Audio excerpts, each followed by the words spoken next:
Jedného krásneho dňa ma napadlo. Hej, Majčko, poď si prosím ťa pozrieť YouTube, že jak to tam vyzerá, brácho. Ležíš na posteli, dobre ti je. A zrazu Čo? Čo?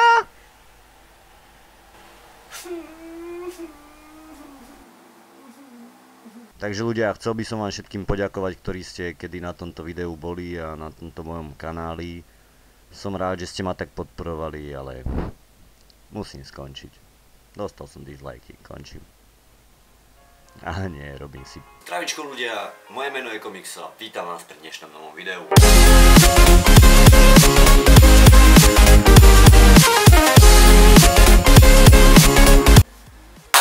Takže v prvom rade by som chcel vám všetkým poďakovať za to, že ste proste dosiahli so mnou to, čo sme dosiahli na priznaniach číslo 2, respektíve priznaniach číslo 3, ale priznania Žiarčanov 2. Ale vlastne stala sa tam vec, ktorú som ešte doteraz nezažil a dúfam, že nebudem zažívať tak často.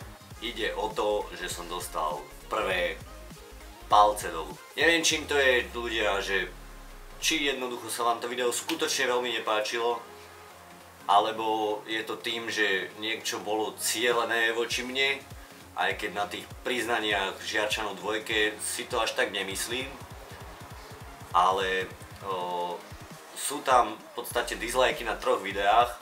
Na priznaní Žiarčanov 2 sú tam 3 dislajky, lenže ľudia, hovoril som to v starších videách, neviem, či ste ich vtedy videli alebo nevideli, ale ide o to, že jednoducho ja ten dislike neberem ako dislike, pokiaľ nie je oprávnený, a dole do komentáru, ľudia, nemusíte sa vôbec hanbiť, že vyjadríš si svoj názor.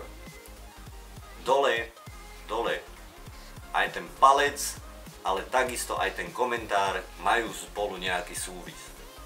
Aj keď dostanem 1 000 000 lajkov, aj keď dostanem fakt, že 1 000 000 lajkov na jednom videu, ale nikto mi tam nenapíše, OK, bolo to fajn, OK, malo to chyby, ale dávam ti aj tak like.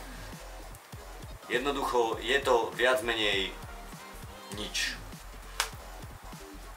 Oveľa viac ma potešia komentáre s tým, že či sa vám tá tvorba vôbec páči, alebo sa vám tá tvorba nepáči. Ak sa vám nepáči, samozrejme chcem to robiť hlavne pre ľudí, ktorým sa to páčiť bude, a tí mi to aj koľko razy komentujú, či už na Facebooku, na YouTube, proste hoci kde, a napíšu tam svoj názor. OK, mohlo to byť takto, mohlo to byť takto. Ľudia, ja si z toho zoberiem do budúcna ponaučenie a budem sa snažiť robiť tvorbu pre vás. To není tvorba čisto pre mňa, to znamená, že ja sa zabávam sa pri tom, to je pravda. Ale vy ste tí, ktorí sa na to pozerajú. Takže pokiaľ sa ti proste video nepáči, ten dislike musím brať stále iba ako palec, hej? Priznajme si to.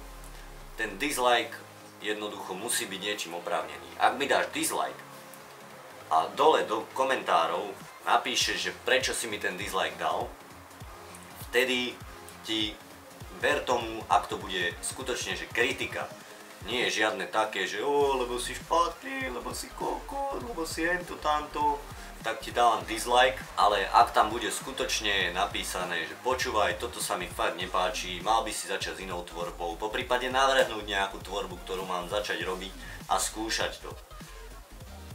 Takže ak mi dole napíšeš, že proste OK, videoko sa ti nepáči, dáš dislike, nemám proti tomu nič. Je to stále, ľudia, len váš názor na video. Dúfam, že sa rozumieme. Ďakujem všetkým, ktorí si pozreli toto, neviem, možno 2-3 minútové videjko, a ak sa ti toto moje vysvetlenie alebo celkovo moja tvorba páči, na toto videjko like, na tento kanál subscribe a proste zdieľajte to, lajkujte, odoberajte, a.k.a. robte zlo. Takže ja sa s vami zatiaľ lúčim, s vami bol Komikso a dúfam, že ešte aj dlho bude, aj keď teraz už tak dosť pobiednejšie. Nevadí, ľúbim vás. Čauko.